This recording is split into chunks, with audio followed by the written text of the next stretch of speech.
আসসালামু আলাইকুম ওয়া রাহমাতুল্লাহি ওয়া বারাকাতুহু। আলহামদুলিল্লাহ, আমরা আজকের একদম শেষ প্রহরে এসে 5টার আগেই সকলেই মানুষের সামনে ঘুমাচ্ছিলাম। আমরা অত্যন্ত আশাবাদী, ইনশাআল্লাহ এই বর্তমান অন্তর্বর্তীকালীন সরকার একটু সুন্দর নির্বাচন উপহার দিবেন। জনগণ তার ভোটাধিকার প্রয়োগ করার সুযোগ পাবে এবং প্লেইং ফিল্ড তৈরির মাধ্যমে আমরা একটু সুন্দর পরিবেশ এখানে ইনশাল্লাহ আমরা অত্যন্ত আশাবাদী। আমরা যারা সকল পত্রিকা এবং টিভির সাংবাদিকরা আছে তারা দেখতে পাচ্ছেন অনেক লোকজন এখানে উপস্থিত আছে। আমার ভাইয়েরা, এলাকার লোক, তারা ইতিমধ্যে রায় দিয়ে দিয়েছে। সামনে আমাদের রায় দেওয়ার সময় আসতেছে, সেই সময়ের জন্য আমরা অপেক্ষা থাকি। ইনশাল্লাহ একটা ভালো ভালো খবর সারা বাংলাদেশ থেকে পাবেন।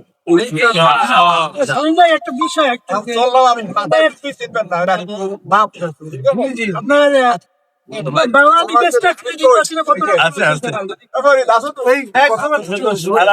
সারা দেশব্যাপী ইমেজ আছে আলহামদুলিল্লাহ। ওনাকে গোটা দেশ সহ সারা বিশ্ববাসী মানুষ ছিলেন। তার উপরে নির্যাতন হয়েছে, জুলুম হয়েছে, 13 বছর তিনি বন্দী ছিলেন এবং তাকে শেষ পর্যায়ে হাসপাতালে চিকিৎসার নামে তাকে নিয়ে এসে অপচিকিৎসার মাধ্যমে তাকে হত্যা করা হয়েছে। এটা সকল মানুষজন জানে। আমরা ইনশাল্লাহ জনগণ সারা দেশব্যাপী এর একটা প্রতিক্রিয়া রায়ের ব্যাপারে যেমন জানিয়েছিল, এই হত্যার ক্রিয়াও তারা ব্যালটের মাধ্যমে জানাবে। প্রতিক্রিয়া কাদের পরে জানাবে বলতে জনগণের প্রতিক্রিয়া জানাবে। আওয়ামী লীগ কি আপনারা আওয়ামী লীগ নির্বাচন করতেছে ওইভাবে আপনারা কি করতে পারেন? এটা তো আপনার আওয়ামী লীগ করতেছে না, আওয়ামী লীগের দোসররা আছে, নানান লোক আছে।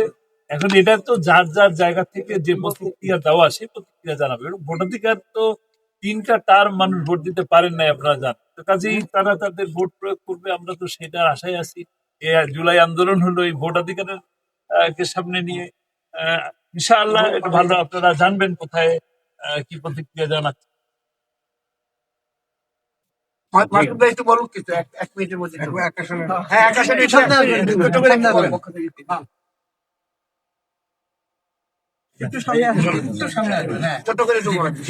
জি, বিসমিল্লাহির রহমানির রহিম। আজকে আনন্দ ঘন পরিবেশে আমরা, আমার বড় ভাই আলহাজ শামীম সাঈদী এবং আমি আজকে আমরা ফিরেছি 2 এবং 1 আসনে আমরা নমিনেশন করেছি। আসলে এই নমিনেশন পেপার সাবমিট করার পেছনের ইতিহাসটা আমাদের জন্য বড় কষ্টের, কারণ তারা এই আসনে তো আমার শহীদ পিতা আল্লামা সাঈদী নির্বাচন করার কথা, আমার ভাই বা আমি হয়তো আমাদের কারণে নির্বাচন করার কথা ছিল না। তো আমাদের একটি কষ্টের ইতিহাস আছে, জনগণ এগুলি জানে এবং জনগণ নিশ্চয়ই সে বিষয়ে যথাসময় সিদ্ধান্ত নেবেন। আর আমরা নির্বাচনে এসেছি মূলত বাংলাদেশকে নিয়ে, দেশের মানুষের যে ভাবনা, যে স্বপ্ন, বিশেষ করে এই প্রজন্মের মানুষ বাংলাদেশকে নিয়ে যা ভাবে, আমরা সেই বাংলাদেশকে তৈরি করি। আমরা একটা শোষণ বৈষম্যহীন বাংলাদেশ চাই, আমরা একটা আধিপত্যবাদ মুক্ত বাংলাদেশ চাই, আমরা একটা দুর্নীতি এবং চাঁদাবাজ মুক্ত বাংলাদেশ চাই। সেই বাংলাদেশ গড়ার লক্ষ্যে আমরা কাজ করছি। ইনশাআল্লাহ আমরা বিশ্বাস করি আল্লাহ তাআলার দয়ায় জনগণ আমাদের সাথে থাকবে এবং জনগণ যথাসময়ে যথোপযুক্ত জায়গায় তাদের রায় দিয়ে জনগণের মনের প্রত্যাশাটা পূরণ।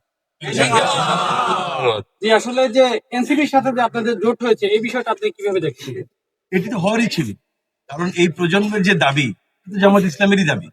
আমরা আধিপত্যবাদের বিরোধী আন্দোলন করেছি গত 17 বছর।